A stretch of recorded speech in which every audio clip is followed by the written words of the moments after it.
look towards the Middle East, as Israel's far-right finance minister Bezalel Smotrich says his government will push ahead with a long-frozen settlement plan in the occupied West Bank, a move he claims will bury the idea of a Palestinian state. Speaking in Mal Adamim, Smotrich announced construction of more than 3,400 housing units in the so-called E1 area, connecting the settlements to Jerusalem. This is what the far-right leader Smotrich has said. מי שמנסה היום בעולם להכיר במדינה פלסטינית יקבל מאיתנו תשובה בשטח. לא במסמכים, לא בהחלטות או הצהרות, אלא בעובדות. בעובדות של בתים, בעובדות של שכונות, כבישים ועוד ועוד משפחות יהודיות שבונות חיים. הם ידברו על החלום השקרי הפלסטיני. אנחנו נמשיך לבנות מציאות יהודית מגשימה. המציאות הזו קוברת סופית את רעיון המדינה הפלסטינית. פשוט כי אין במה להכיר ואין למי להכיר. Well, many consider settlements illegal under international law, a position that Israel disputes. Let's now listen to how Palestinians are reacting. تصريحات سموتريش اليوم هي امتداد لسلوك يومي ميداني للمستوطنين في الضفة الغربية، ولكن الخطورة هنا اليوم بهذا الإعلان هو إعلان صريح بإنهاء أي وهم لحل الدولتين. We condemn completely what the Israelis are planning for new settlements in the West Bank. All settlements are against the law, against the agreements since Oslo, and we agree that there should not be any unilateral action in the Palestinian land.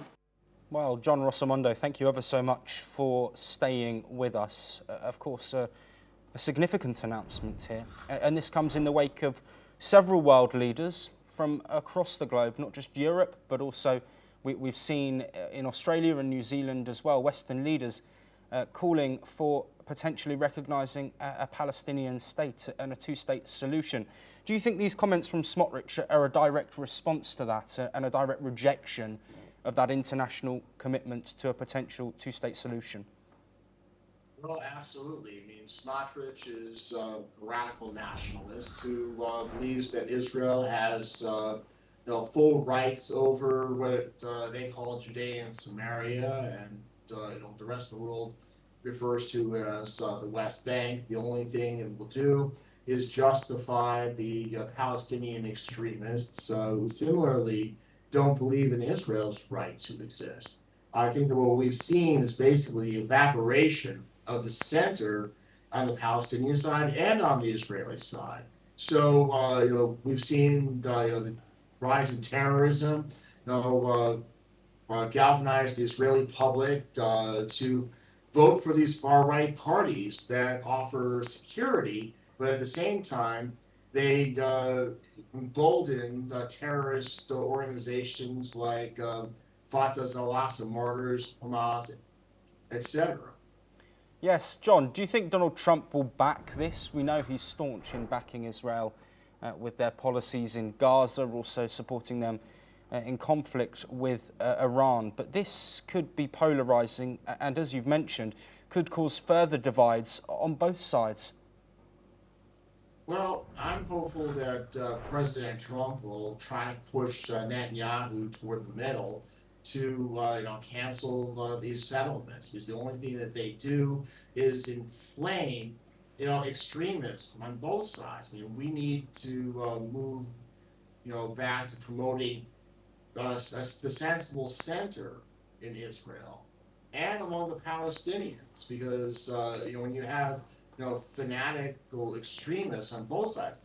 I mean, it wasn't that long that Smotrich himself was sanctioned by the Israeli government.